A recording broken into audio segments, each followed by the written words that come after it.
ਵਾਹਿਗੁਰੂ ਜੀ ਕਾ ਖਾਲਸਾ ਵਾਹਿਗੁਰੂ ਜੀ ਕੀ ਫਤਿਹ।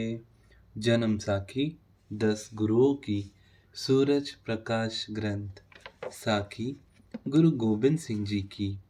ढल्ले को सूबा सहिंद की चिट्ठी।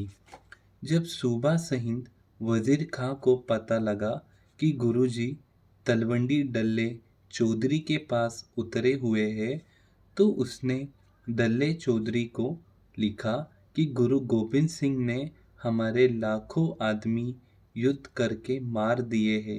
यह शाही भगोड़ा है, इसको पकड़कर मेरे पास जल्दी भेज दो। इसके बदले बादशाह से तुम्हें बहुत इनाम तथा सम्मान दिया जाएगा, परंतु यदि गुरु को मेरे पास पकड़कर नहीं भेजोगे तो मैं सेना लेकर तुम्हें तथा गुरु दोनों को पकड़कर सख्त सजा दूंगा।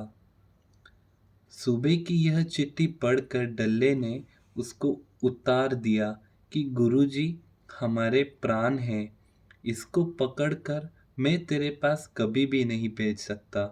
यदि तुम सेना लेकर आओगे तो तुम्हारी सेना को मार कर हम जंगलों में चले जाएंगे तथा गुरु का साथ कभी नहीं छोड़ेंगे।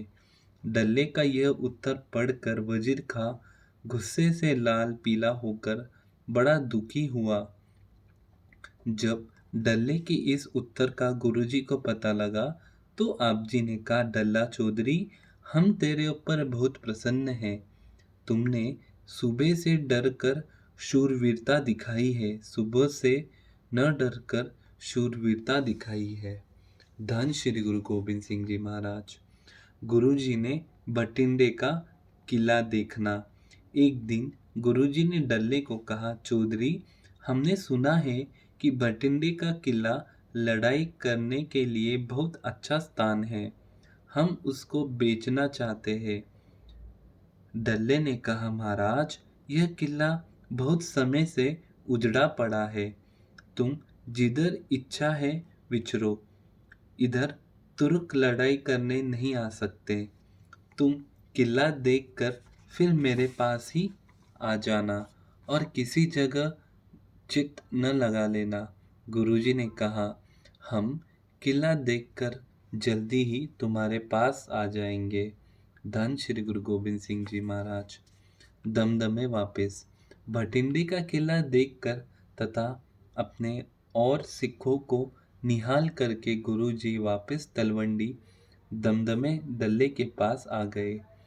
तलवंडी ठहर कर गुरुजी ने शिकार खेलने के बहाने सारा मालवा प्रदेश घूम कर तथा एक दिन दीवान में वचन किया कि यह प्रदेश बहुत दयावान है, इन लोगों में सिक्खी भाव बहुत है। धन श्री गुरु गोबिंद सिंह जी महाराज।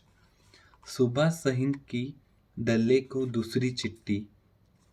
जब दूर दूर तक घूमकर गुरुजी ने चक्कर लगाया तो सूबा सहिंद ने फिर गुस्से से डल्ले चौधरी को चिट्ठी लिखी कि बादशाह के दुश्मन को तुम अपने पास रख कर अपना बुरा कर रहे हो। यदि तुम गुरु को पकड़कर मेरे पास नहीं भेजोगे तो मैं तुझे पकड़कर तेरा घर बाहर बर्बाद कर दूंगा। इस चिट्ठी का उत्तर भी डल्ले ने यही दिया कि गुरुजी को मैं किसी हालत में भी पकड़वा नहीं सकता, तुम अपना जोर जैसे इच्छा हो लगा लो। धन श्री गुरु गोबिंद सिंह जी महाराज। डल्ले के ऊपर प्रसन्नता गुरुजी ने वर्षा करनी। डल्ले से यह उत्तर सुनकर गुरुजी बहुत प्रसन्न हुए तथा वचन किया कि चौधरी डल्ला, हम तुम पर बहुत प्रसन्न हैं, तेरी जो इच्छा है मुझे बताओ। डल्ले ने कहा, गुरुजी, पानी की बड़ी कमाई लगी हुई है, वर्षा करवाओ। गुरुजी ने कहा, जाओ जोहड़ आदि साफ करो, वर्षा आ रही है। धन श्री गुरु गोबिंद सिंह जी महाराज। गुरुजी का हुक्म मानकर जब उन्होंने जोहड़ आदि साफ कर दिए तो बड़े जोर से 2 दिन वर्षा होती रही। फिर जब डल्ले ने कहा, महाराज, अब पानी की कोई कमी नहीं रही, वर्षा बंद कर दो। गुरुजी ने कहा, जाओ खेतों में जाकर ऊपर को मुंह करके कहो, हे इंद्र देवता, अब वर्षा बंद कर दो।